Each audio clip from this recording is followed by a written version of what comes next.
तात्यांचा phone आला होता, पुण्यापर्यंत पोहोचलेत ते. चला. सफरचंद छान आहे ना. माई माई असं परत लग्न करतात का ग? ईश करतात की आजकाल, नाही का? लग्नाला 25 वर्ष झाली म्हणून करतात, लग्नाला 50 वर्ष झाली म्हणूनही करतात. मग तसंच. त्याच बायकोवर लग्न करायचं म्हणजे काहीतरीच आहे, नाही का? काय म्हणालीस? त्याच बायकोबरोबर परत लग्न करताना मजा येत असेल ना, असं म्हटलं. हो, मला तर बाई कल्पना फारच आवडली, आणि विशेष करून आपल्या अक्षणी अमृताच्या बाबतीत. नाही म्हणजे आधी त्यांचं लग्न झालं ते त्यांच्या मनाविरुद्ध झालंय, पण आता कसं सगळे विधी तर अगदी मनापासून करतील, असे वरवरचे नसतील, नावापुरते नसतील. घरातल्या घरातच करूया आपण लग्न. अय्या माई, म्हणजे त्या दोघांना नवरा नवरी सारखं नटवायचं ना? मग अर्थातच.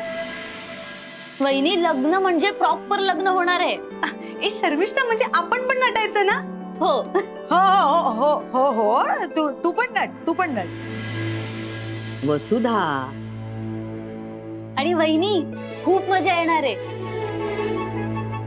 आणि कसं आहे, आधी जे लग्न झालं होतं त्यात सगळेच गंभीर होते, पण आता उद्या जे लग्न होणार आहे ना, त्यात सगळे खुश असणार आहे. आणि महत्वाचं म्हणजे फोटोही छान येणार आहेत. घ्या सगळ्यात आधी घ्यायचे फोटो. बरं, तुमचं काय मत आहे या बाबतीत? अहो, तुम्ही ठरवलंयत ना, मग तुमच्या मनासारखं होऊन जाऊन दे. काय रे, ठरवायचं का नक्की? नाही, मी काय म्हणतो ते सगळं ठीक आहे, पण मृदूला नाहीये ना. हो ती तर हवी. हो हो हो, मृदूला पाहिजे. बरोबर बरोबर. आणि आणि मुख्य म्हणजे अण्णा, अहो त्या अमृताचे आई बाबा नकोत का? कन्यादान कोण करणार? अरे, आपण हे सगळं आपल्या मनाच्या समाधानासाठी करतो. असं करा, तू आणि वसुधा करा कन्यादान. हो हो चालेल आई बाबा. आणि आई, तुम्ही उद्या कोणती साडी नेसाल? काळी.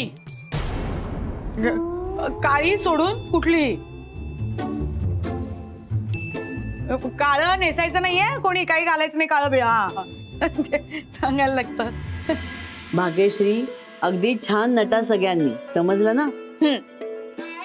अगं, आपल्या सखेने त्यांच्या सुखासाठी फक्त हा विधी करायचा, इतकंच. माई, मी पटकन जाऊन त्या दोघांना सांगून येऊ? नाही नाही नाही नाही, नको वहिनी, आता नको. आपण उद्या सकाळी सरप्राईज देऊयात त्यांना. ए हो चालेल. बरोबर, चालेल. हो. हा, अरे आनंदा, आता गुरुजींना फोन करणं, बाकी सगळी धावपळ तुला करायची आहे. हो हो अण्णा, मी सगळं करतो, तुम्ही अजिबात काळजी करू नका. हो.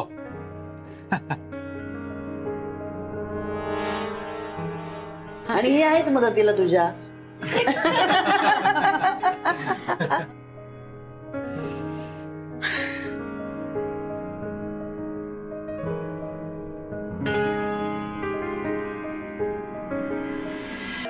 नाही अमृता, मी खरंच तुझा गुन्हेगार आहे.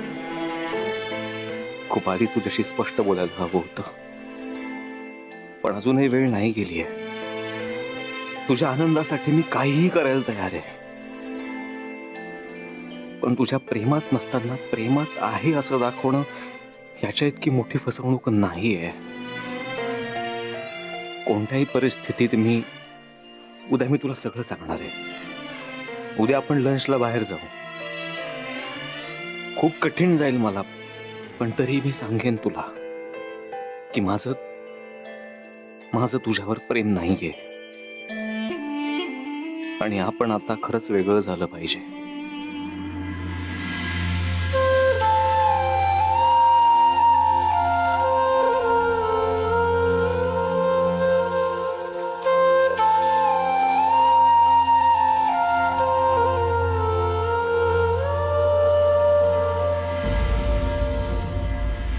दिसतं तसं नसतं असं आपण नेहमीच म्हणतो, पण इथे मात्र जे दिसतं तेच असतं. इथे म्हणजे कुठे? बिग बॉसच्या घरात. पहा बिग बॉस आपल्या मराठीत 15 एप्रिलला संध्याकाळी 7 वाजता. आता बिग बॉस म्हटलं चर्चा तर होणारच.